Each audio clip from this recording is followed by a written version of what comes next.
What's going on, guys? T-Mart here, and today we're going to be talking about the shotguns in Black Ops 3. So you guys know I've been able to play the game a decent amount up until this point, probably around 5 to 6 hours of in-game time. And I've been going through the different weapon classes, letting you guys know what I think about them, what you guys can expect, stuff like that. So we've already talked about the assault rifles as well as the SMGs. If you guys missed those videos, I will link them down in the description. You guys don't want to miss those. But like I said, today we are going to be talking about the shotguns. So in this game, at least as of right now, in the alpha version of the game that I've been able to play, I only know of 2 of them. There are 4 shotgun slots, but 2 of them are grayed out and classified, so you can't tell what's going to be there. As we get more information, we should let you guys know. But the 2 shotguns I do know about are what we're going to be talking about today. So first up, the KRM 262. So this thing is described as a pump action shotgun, one-hit kill against enemies in close quarters. So that thing sounds pretty familiar, right? What are you guys thinking of in Black Ops 2? The Remington R870. Yes, that's right. It's been reborn. This thing, it reminds me so much of the R870. Like, it just like, you can tell that's what it's modeled after, which is awesome. The R870 was a lot of fun in Black Ops 2. I really enjoyed that thing, and shotguns in general in that game. It was fun to run around with those things.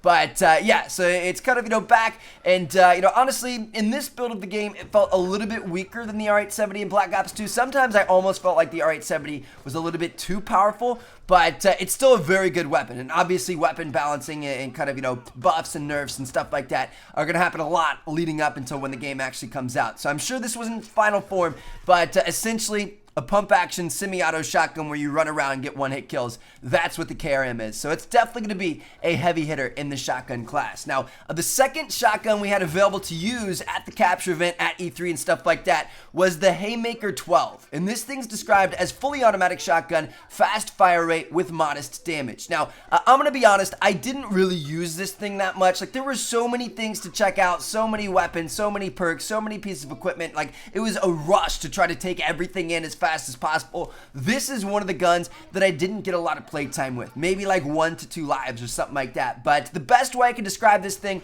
is the AA12. So hopefully a lot of you guys remember that weapon. It was back in like Modern Warfare 2, Modern Warfare 3, stuff like that. Modern Warfare 2 is an absolute monster. But anyway, so it's kind of a unique shotgun, the way that, it's fully auto, so it runs out of ammo pretty quickly, has, kind of slightly smaller magazines and stuff like that. So it's very good at killing that first person. Sometimes it's okay at killing that second person, but if there's anybody else there, it really kind of struggles. Like, it's a very close range, almost like overkilling people. Like, it dumps a lot of damage all at once, and it's hard to get multiple kills. Whereas like the R870, the KRM, you can kind of take pop shots and move in and out of cover and stuff like that. So it's a very unique weapon. It's going to be fun to use, but I don't think it's going to be quite as good as the KRM. So that's that. Now, next up, let's talk about the optics as well as the attachments you can put on shotguns in Black Ops 3. So, if you guys don't know, optics are now kind of like their own separate category. They're no longer included with the attachments. So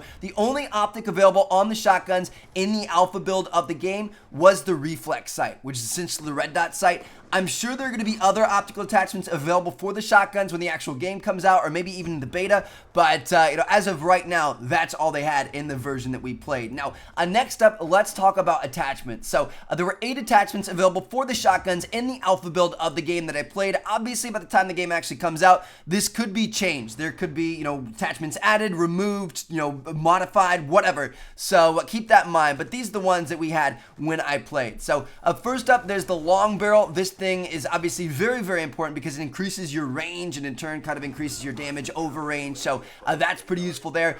Extended clip, so you can shoot more without having to reload. Fast mag, so you can reload even faster. Quick draw, so you can aim down sight faster. That's obviously very useful on that KRM for, rushing around, aiming down sight, shooting people. Rapid fire was also an attachment on the KRM. I'm not sure if it was available on the Haymaker 12, but it was available on the KRM, so it reduced the time in between your pumps, which is obviously very important. That's also what she said. Next up, we had the laser sight to give you kind of like a visual cue as to where the enemies were in your screen for hip firing. Also the stocks, you can move faster while aimed down sight. And then finally, you could suppress the shotguns as well so you can stay off the radar. So yeah, there you guys have it. Those are the 2 shotguns we know about so far in Black Ops 3. As we get more information, we shall let you guys know. I can't wait to find out what those other 2 shotguns in the game are, the classified ones we don't know about yet. That's going to be kind of interesting. So thank you guys so much for watching. Hope that you guys enjoyed. If you did, make sure to hit that thumbs up button. We still have the LMGs as well as the snipers to do, so look out for those videos coming soon. And make sure you guys check out these 2 videos on the screen if you haven't seen them yet. Thanks for watching, guys. Peace out.